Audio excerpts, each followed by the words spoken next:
Cabdulhaadi wuxuu arkay raad bakayle, wuxuuna ahaa raadka mid sii raaco asigoo kaalmaysanaya eygiisa oo ku ugaarsado. Ugu dambeyntii wuxuu galay godkan.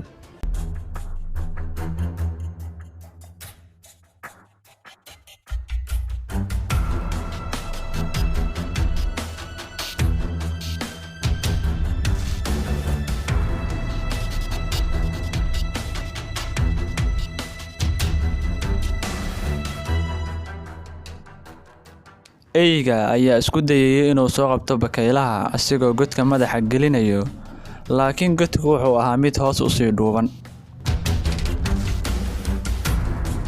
Wuxuuna bilaabay eyga inuu lugihiisa ku qodo godka.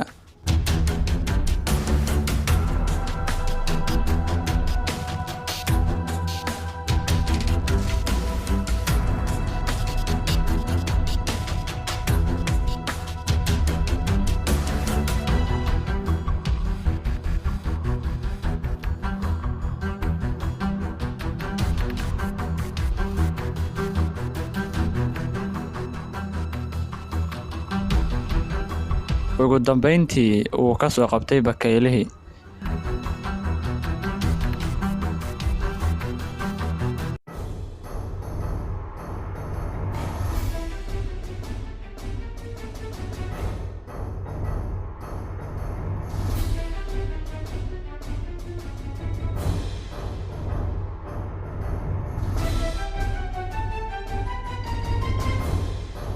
Cabdulhaadi wuxuu helay fursad labaad, wuxuuna arkay bakaylo kale, waxaana buriyay eygiisa ugaarsiga asigoo adeegsanaya murhooyinkiisa gaarka ah ee orodka.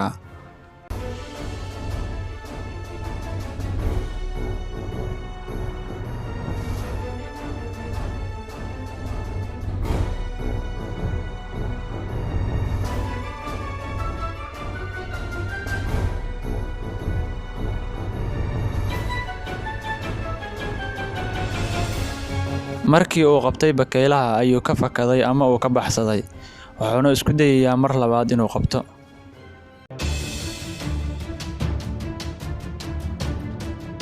Cabdulhaadi ayaa wuxuu soo diray gorgor u tababaran sida eyga, wuxuuna ku duulayaa jawi sare, laakiin bakayluhu ma ogo inay geeridiisa kor uga imaan doonto.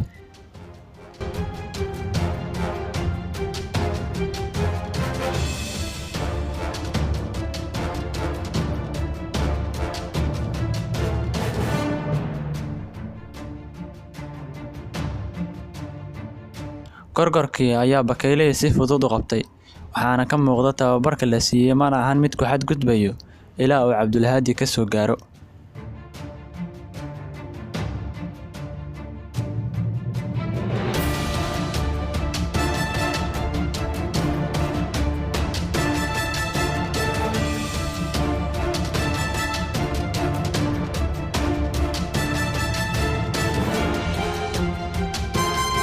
Waxaa inoo muuqdo in xayawaanada looga faa'iideysan karo dhinacyo fara badan. Cabdulhaadi ayaa wuxuu u soo kaxaystay baabuur fara badan sidoo ugu ugaarsado saxaraha cidlada ah una dhexeeya Imaaraadka, Sacuudiga iyo Saldanada Cumaan.